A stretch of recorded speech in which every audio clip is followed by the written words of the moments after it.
से मेरे मोबाइल पर बार बार मैसेज आ रहा है, मौलवी साहब शब बारात का रोजा रखना कैसा है, मौलवी साहब शब बारात की रात में इबादत करना कैसा है। याद रखिए, इस्लाम में शब बारात के नाम से कोई रात नहीं है। ये शब बारात का तसव्वुर ये शियों के यहां से आया है। इस्लाम में शब बारात नाम की कोई चीज ही नहीं है। ये शियों का अकीदा है। उनके 12वें इमाम की पैदाइश उनका कहना है 15 शाबान को हुई है और उसी जश्न को उन्होंने शब बारात का नाम दे दिया। ना तो अल्लाह के नबी से शब बारात की रात की कोई फजीलत साबित है, ना उस रात में इबादत करना साबित है, ना दिन में रोजा रखना साबित है, ना ये आतिशबाजी करना साबित है, ना मस्जिदों को सजाना साबित है, ना कब्रिस्तान पे जाना साबित है, ना मुर्दों के लिए मग़फ़िरत की दुआ करना साबित है। एक साहब कहने लगे हलवा कैसे हराम हो गया?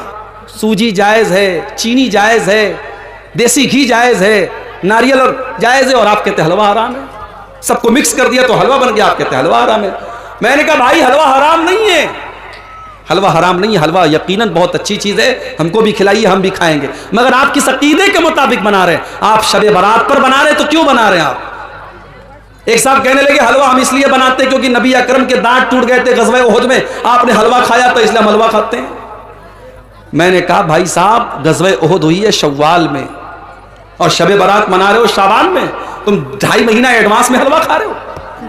नबी अकरम ने अगर हलवा खाया भी था, पहली बात तो ये मन गलत बात है, अगर आपने खाया था तो शव्वाल में खाया था, तुम्हें इतनी जल्दी पड़ी तुम 2.5 महीना पहले हलवा खा रहे हो। हलवा का सो था ही नहीं। और फिर हलवा असल में ये पेटू किस्म के शिकम परवर मौलवियों ने इजाद किया ताकि हमारे पेट की दुकानें चलती रहें। तो बिदात करने वाला तौबा नहीं करता है, इसीलिए अल्लाह के नबी अपने हर खुतबे में कहते थे वह शर्रुल उमूरी मुहदसातुहा, तब से बुरा काम बिदात है, वकुल्लु मुहदसतिन बिदात, दीन के अंदर नया निकाला गया काम बिदात है, वकुल्लु बिदातिन ज़लाला, और हर बिदत गुमराही है। उसूल याद रखिए, शरीयत का एक उसूल याद रखिए।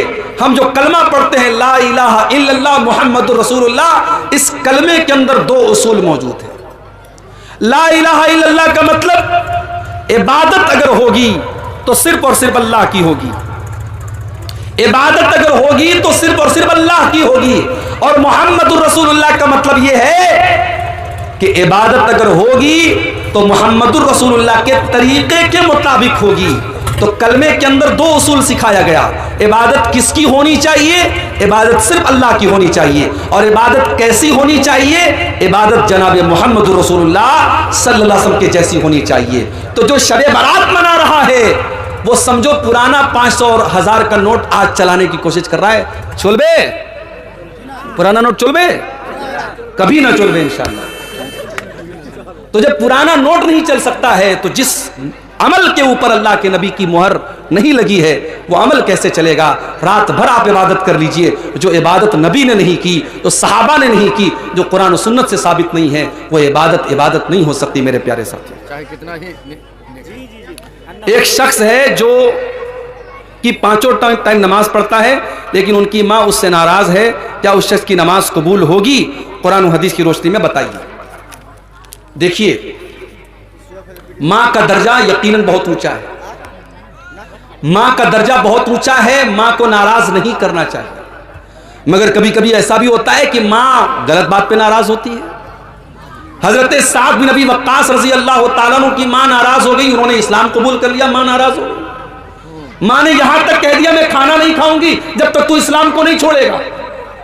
उन्होंने कहा माँ मुझे तुझसे बहुत मोहब्बत है मगर मैं इस्लाम नहीं छोड़ सकता तेरे लिए। माँ ने खाना पीना बंद कर दिया। हजरत साद बिन नबी वक्कास रजी अल्लाह तआला अन्हु ने बहुत समझाया, माँ तैयार नहीं हुई, बुढ़िया थी, उम्र हो चुकी थी, थोड़ा सा टाइम गुजरा, बिस्तर पड़ गई। अब बिस्तर पड़ गई, अब खानदान के लोग आ रहे हैं, उनकी माँ की हालचाल पूछ रहे हैं, और जब पता चलता है कि बेटे के इस्लाम कबूल करने की वजह से इन्होंने खाना पानी बंद कर दिया है, तो लोग इनको बुरा भला भी कह के जा रहे हैं कि देखो इसकी वजह से इसकी माँ बीमार पड़ी। हालत ये हो गई, हजरत साद की माँ आखिरी सांसें लेने लगी, आखिरी सांसें लेने लगी, इंतकाल का टाइम आ गया। हजरत साद ने अपनी माँ से कहा कि अम्मी जान, लौ कानत लकी मियतु नफ्सिन, अगर अल्लाह ताला तुझे 100 जिंदगियां दे दे तेरे अंदर 100 जान पैदा हो जाए और एक एक जान तेरी निकलती चली जाए और तुम मुझसे कह दे कि मैं इस्लाम को छोड़ दूं, तो ऐ मेरी माँ, मैं तेरी जिंदगी को बचाने के लिए इस्लाम को छोड़ने वाला नहीं हूं। माँ समझ गई कि मेरा बेटा मानने वाला नहीं है। माँ ने आखिर में खाना खाया, पानी पिया और बाद में माँ को भी अल्लाह ने हिदायत दी और बाद में माँ ने भी इस्लाम किया।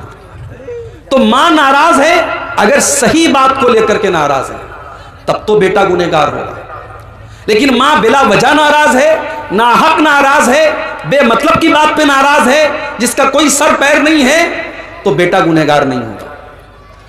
बेटे को चाहिए अगर माँ नाराज है, गलत बात पर भी नाराज है, बेटा माँ को मनाने की कोशिश करे।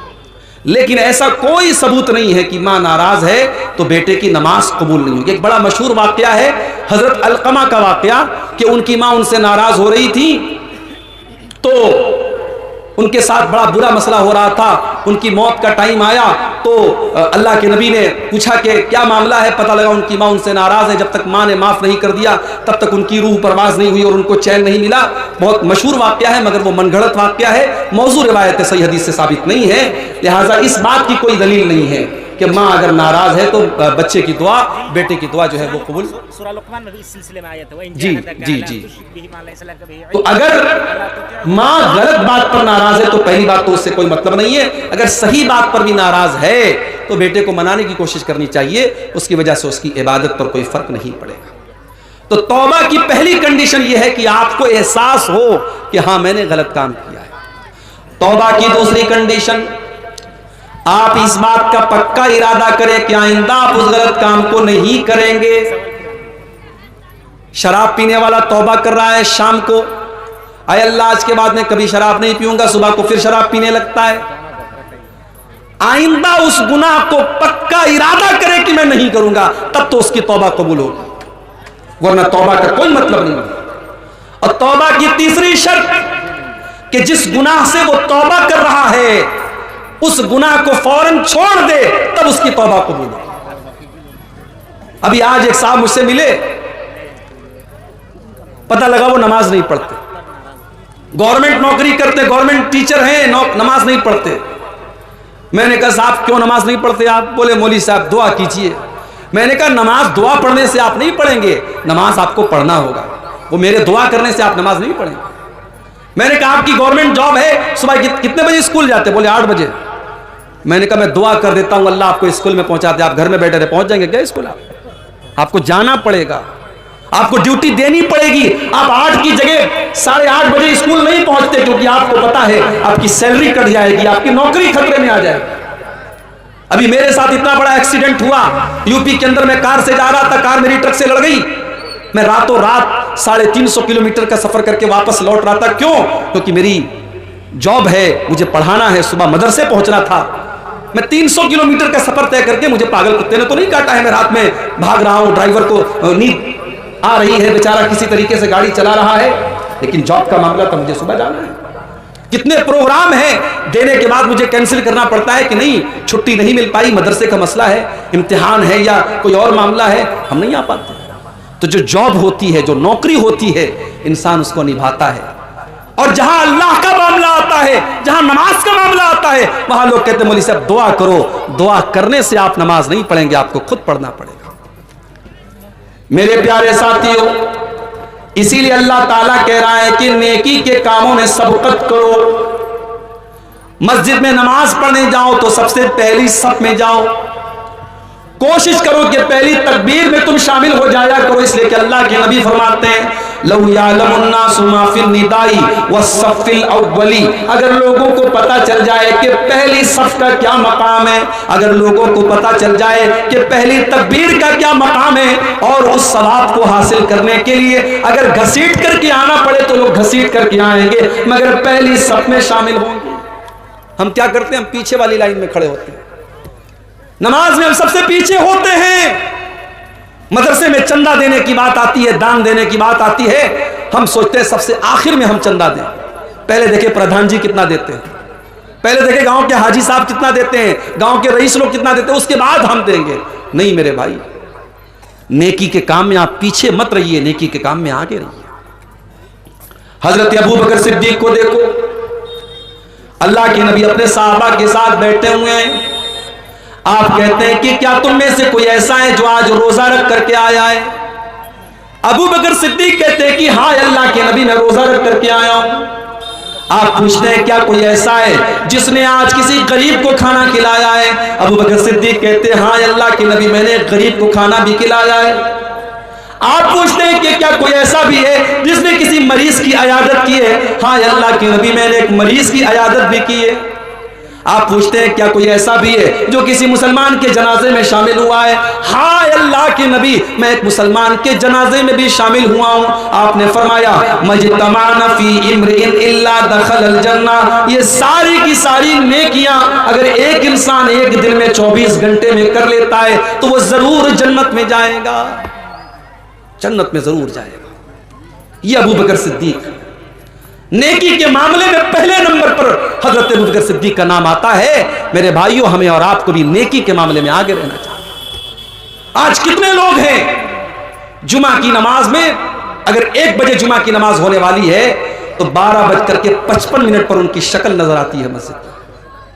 अल्लाह के नबी फरमाते हैं कि जुमा के दिन जो सबसे पहले आता है उसे अल्लाह की राह में ऊंट सदका करने का सवाब मिलता है, जो बाद में आता है उसको गाय सदका करने का सवाब मिलता है, जो उसके बाद आता है उसको दुम्बा, जो उसके बाद आता है उसको मुर्गी, जो उसके बाद आता है उसको अंडा अल्लाह की राह में सदका देने का सवाब मिलता है। और जब इमाम खुतबा देने के लिए आता है तो ये सवाब लिखने वाले फरिश्ते सवाब लिखना बंद कर देते हैं और वो भी इमाम का खुतबा सुनने लगते हैं। हम लोग तो इतने बदनसीब हैं कि ऊंट छोड़ दो, गाय छोड़ दो, दुम्बा छोड़ दो, बकरा छोड़ दो, मुर्गा छोड़ दो, अंडा छोड़ दो। कितने बदनसीब ऐसे लोग हैं कि जुमा के दिन वो तब आते हैं जब इमाम का खुतबा स्टार्ट हो जाता है, बल्कि जमात शुरू होने के 5 मिनट पहले वो मस्जिद में आते हैं। ऐसा नहीं होना चाहिए मेरे भाई। इस्लाम आपको नेकी के मामले में आगे आगे रहने का हुक्म देता है।